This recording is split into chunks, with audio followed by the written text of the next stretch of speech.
Dito at mapakinggan niyo po ang isang Mara Tamundong. Una sa lahat, magpapakilala po muna ako. Ako si Mara Tamundong, ipinanganak at lumaki po ng San Andres, Bukid, Maynila sa may Oro Ale, Nickel, sa tapat po ng Holy Family. Ito po ang lugar na kung saan ako po ay namulatan sa tunay na buhay po natin, sa tunay na sitwasyon po nating lahat.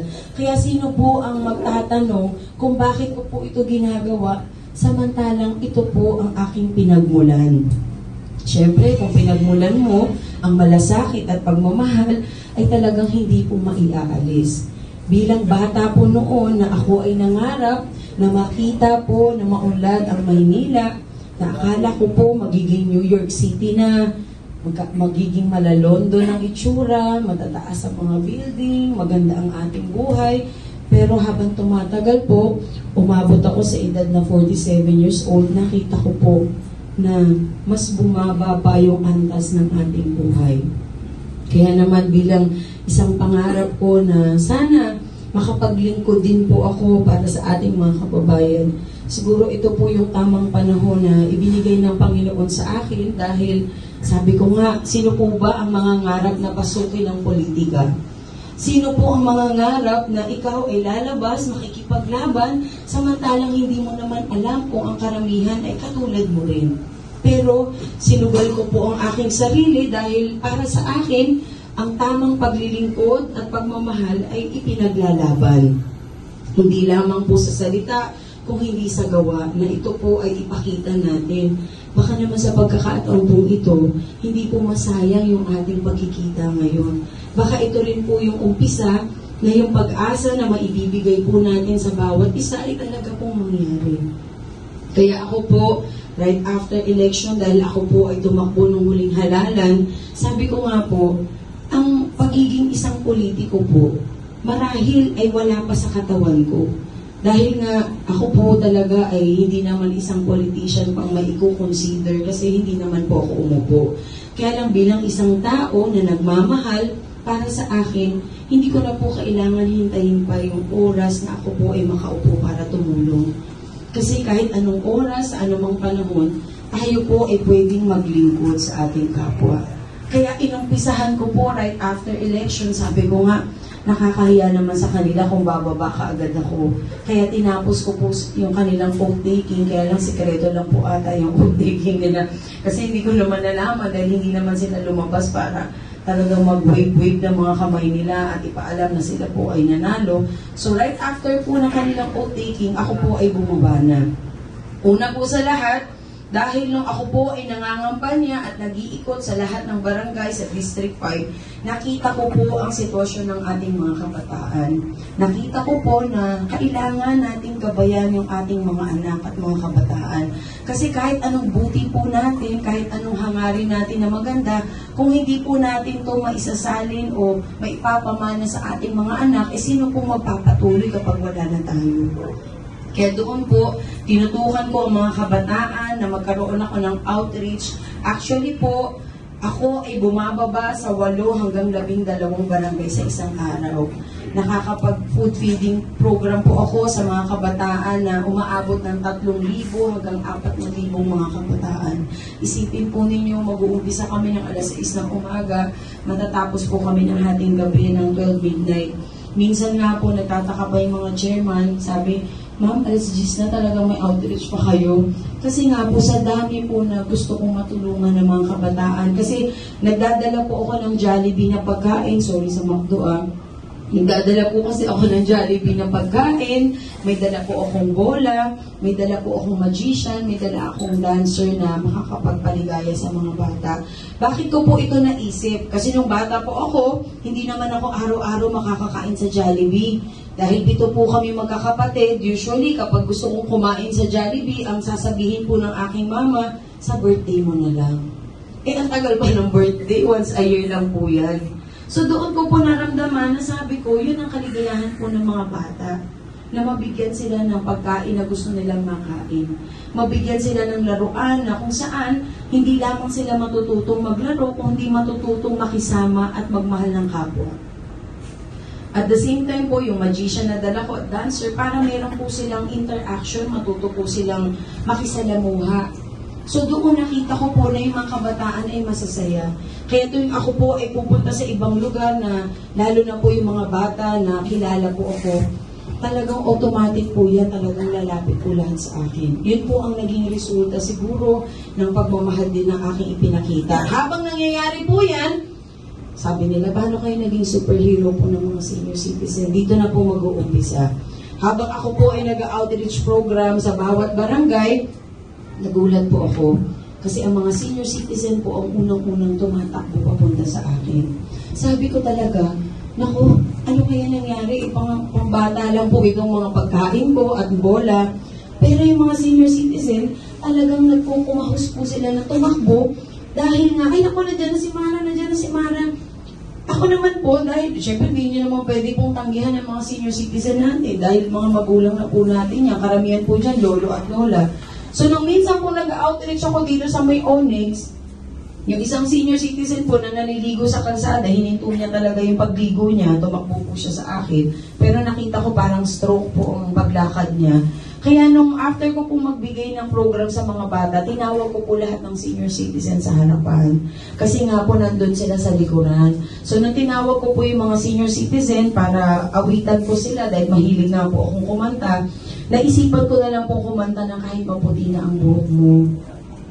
Ay ngayon po, nung kinantahan ko na yung mga senior, habang kumakanta ako, iyak po ng iyak. Talagang humahabol-bulo sila, talagang hindi makigil. Hindi naman iyak na drama, pero nararamdaman mo talaga. So, in the middle of my song, parang gusto ko nang huminto. Dahil sabi ko, baka naman naka-offend ako ng mga senior, kasi yung kanta ko pa kahit maputi na ang buhok mo. Pero pinagpatuloy ko po yung awitin ko. Nung tinanong ko po ang mga senior citizen kung bakit po sila umiiyak, sabi ko, tay, pasensya na po kayo, baka may nasabi ako nagawa. Alam po ninyo kung anong sinagot ng senior sa akin. Iha, kaya kami naluluha, kaya kami umiiyak dahil first time na may pumansin sa amin na hindi eleksyon. First time na may nagbigay sa amin ng oras na kami kinantahan kahit hindi kami gagamitin sa eleksyon. Kumbaga, doon ko po naramdaman yung kirot sa kanilang puso na parang sila pala ay napabayaan ng mga programa na hindi po sila natutukan. Samantalang sila ay mga magulang na naghihirap, araw-araw nag-iisip kung paano pakakainin yung mga anak. So sila pa pala yung nakakaramdam ng parang feeling nila hindi na sila masyadong pinapansin. Dahil ako po ay isang magulang na, so naramdaman ko talaga higit sa lahat yung pakiramdam nila. Kaya po doon nag-umpisa ang aking advokasya, ang aking layunin na makatulong talaga sa lahat ng mga senior citizen. Ngayon po, nung ako ay bumababa kasama ang mga senior citizen na natutulungan ko, dumating po si Attorney Franklin M. Quijano na siyang Chairman and CEO ng National Commission of Senior Citizen. Ang NCSC po ay isang ahensya na para sa mga senior citizen. Ito po ang tututok sa ating mga senior para sa kanilang mga programa, sa kanilang pension, sa lahat po ng mayroong problema o iindahin yung ating mga senior citizen. Dito po, kinausap ako ni Attorney Franklin M. Quijano na kung pwede raw, maibaba ko nga po ang online registration para sa mga senior citizen. Kaya po pinakita ko kanina na ako po ay may authority na bumaba para mag-online registration. Yun lamang, syempre di po natin maiiwasan na tayo po ay napupolitika. Sabi ko nga, bawal ata gumawa ng kabutihan. Kasi pag gumawa ka ng kabutihan, ang dating po ata sa kanila, parang pinapakita mo wala silang ginagawa. Parang ganun po. Kaya lang, dahil nga po nakita ko yung talagang pangangailangan ng mga senior citizen, hindi po ako huminto, hindi po ako tumigil. Actually po, nag-umpisa ako sa online registration na nang mayroon pang 150,000 pa lamang yung mga nakarehistro ng mga senior citizen. Ngayon po, sa ating pagsusumikap, sa aking talagang pagbaba at walang tigil na pagtulong, umabot na po sa 8 million na mga senior citizen ang nakarehistro. Hindi lamang po yan sa Maynila. Kung hindi ako po ay lumalabas sa Maynila, nakakarating po ako ng Batangas, ng Pangasinan, Montalban, Rizal, Quezon City. Kaya sabi nila, ano ba talaga to si Mara Tamundong? Ano ba tatakbuhin ito? Ganun kaagad po yung mentality. Ako naman, ang katwiran ko po, wala naman sa isip ko ang politika, kundi ang gusto ko lamang po, magampanan ng maayos at tunay ang aking kinuhang responsibilidad. Kaya wala na po akong boses sa araw-araw na ako po ay bumababa, na kung saan, nung nagrehistro nga po kami sa Pangasinan, 2,000 na mga senior citizen po ang nandoon na nakaabang sa akin. Nagulat nga po ako dahil nung dumating kami ng Pangasinan, kumpleto ang kanilang kagamitan. Meron silang ambulance, meron silang barangay service na van, meron po silang wheelchair na nakaabang, meron silang mga gamot, may doktor. Parang nakakahiya, ano po? Kasi dito sa atin, tricycle, tapos wala pang gamot. So, nagtanong po yung isang senior citizen sa audience, sabi niya, "Ma'am, taga saan po kayo? Taga Manila po ba kayo?" Siyempre, sinabi ko naman, "Opo, taga Maynila po ako." Sabi ng senior citizen, "Ang dumi-dumi sa Maynila, ano?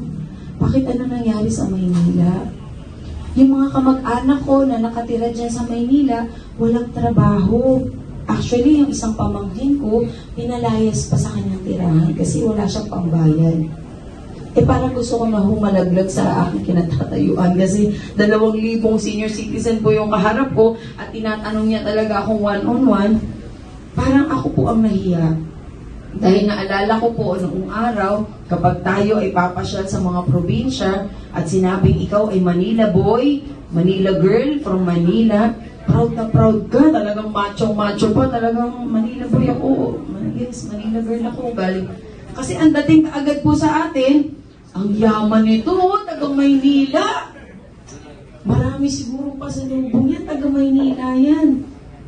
Pero ang hindi po nila alam ngayon, pag tinanong na po ako ng tao kung taga saan po ako, ang hina na po ng sagot ko. Taga Maynila po ako. Ayoko na kasi magpaliwanag doon sa mga problema na hindi naman po tayo ang gumawa. Pero ibig ko sabihin, ito po ay palatandaan na kahit ano pong gawin nating pagbaliwala sa sitwasyon po natin, hindi po pwede. Kasi ito po ay daladala natin sa ating pagkatao sa buong Pilipinas. Na kung saan, alam niyo naman po siguro na tayo po ay nasa pang-5 peligroso lungsod sa buong mundo. Diba, ang pangit po ng dating, nakakatakot ba tayo? Mga pangit ba yung nandito sa Maynila? May mga panagsak ba dito o lahat puro gulo? Ibig ko sabihin, pag pinabayaan po natin ang Maynila, parang bumagsak na rin ang buong Pilipinas. Kasi ang Maynila, ang capital city ng Pilipinas, na kung saan, kung ito po ay pababayaan, kahit meron pang Forbes Park, meron pang Dasmariñas Village, damay-damay po lahat. Hindi po pwedeng sabihin, ay, sa Maynila lang yan, dito naman ako sa may Mandaluyong eh. Ay, Maynila lang yan, dito ako sa Makati. Pero kapag napabilang po ang Maynila sa ganong sitwasyon, lahat po tayo, ibig sabihin, ay kasama doon. Kaya kumbaga, kayo po na mga leaders na nandito, hindi po natin pwedeng pabayaan ang ating mga sarili, ang ating Maynila, ang ating lugar. Ano pong gagawin natin? Kailangan po magtulungan, magkaisa at magbigay po ng totoong pagmamalasakit at pagmamahal sa bawat isa po sa atin.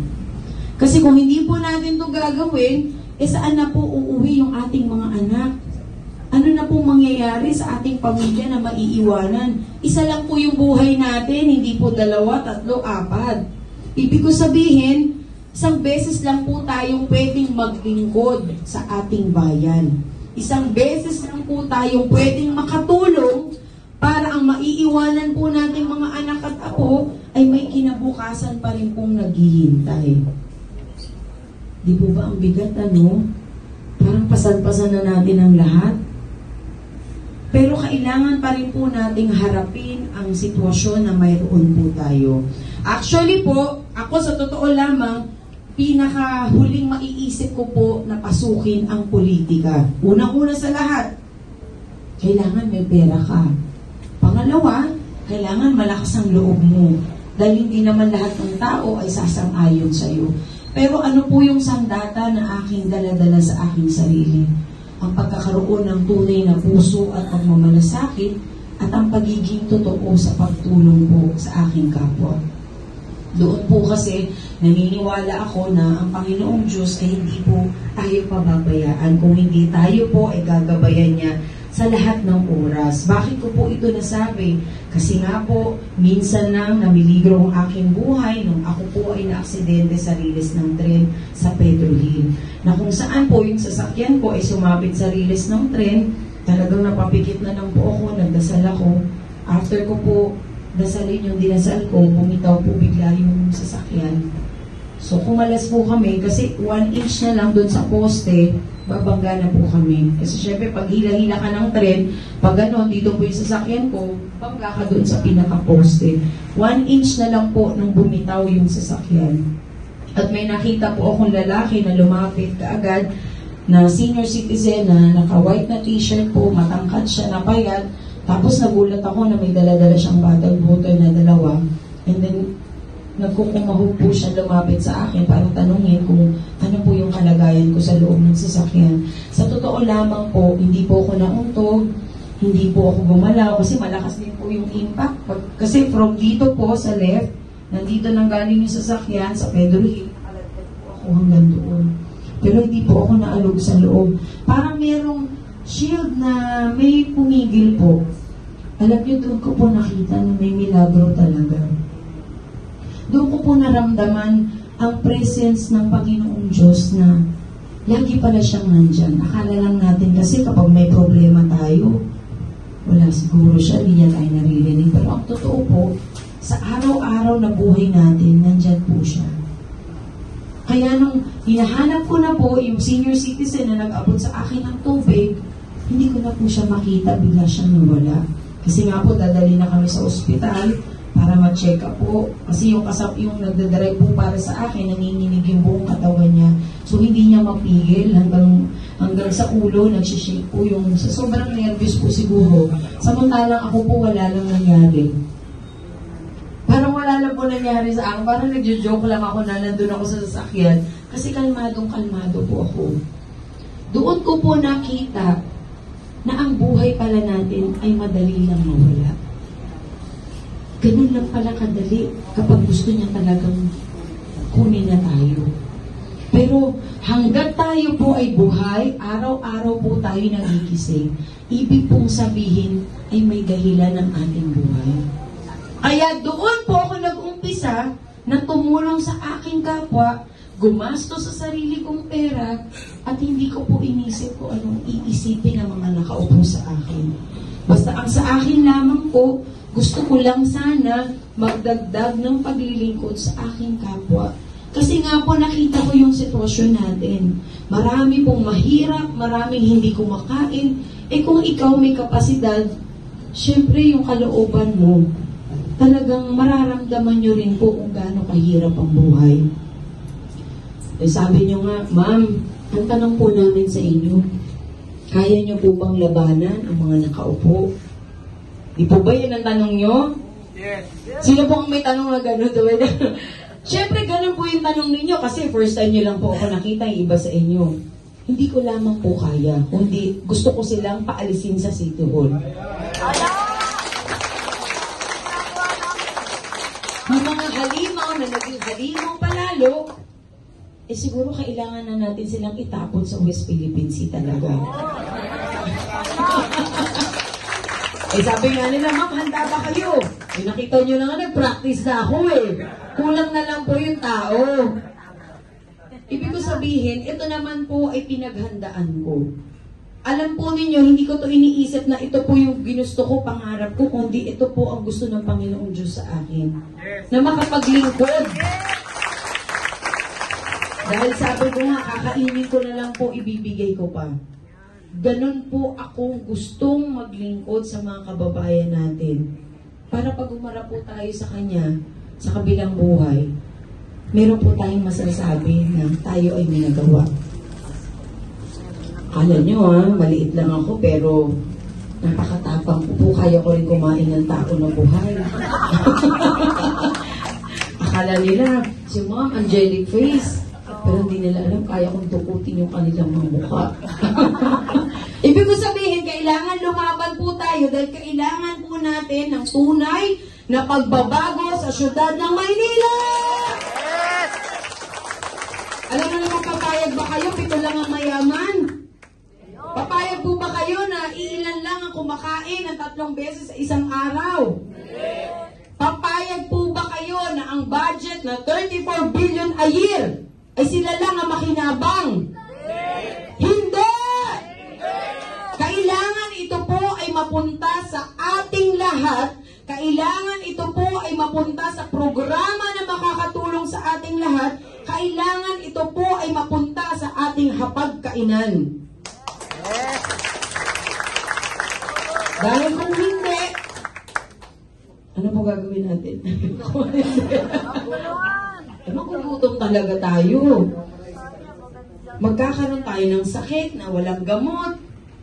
Pupunta ka sa ospital na walang titingin sa'yo. Yung mga health center na dapat pinarami pa, binawasan at ginawang pabahay na mayroong bayad na hindi naman siya libre. Aba, I'm sure, lahat po kayo ay may utang sa Bombay. Nagkakautang tayo sa 5-6 dahil yun lang yung paraan para makasurvive po tayo. Ang sabi nila, Mama, laki ng utang ng Maynila.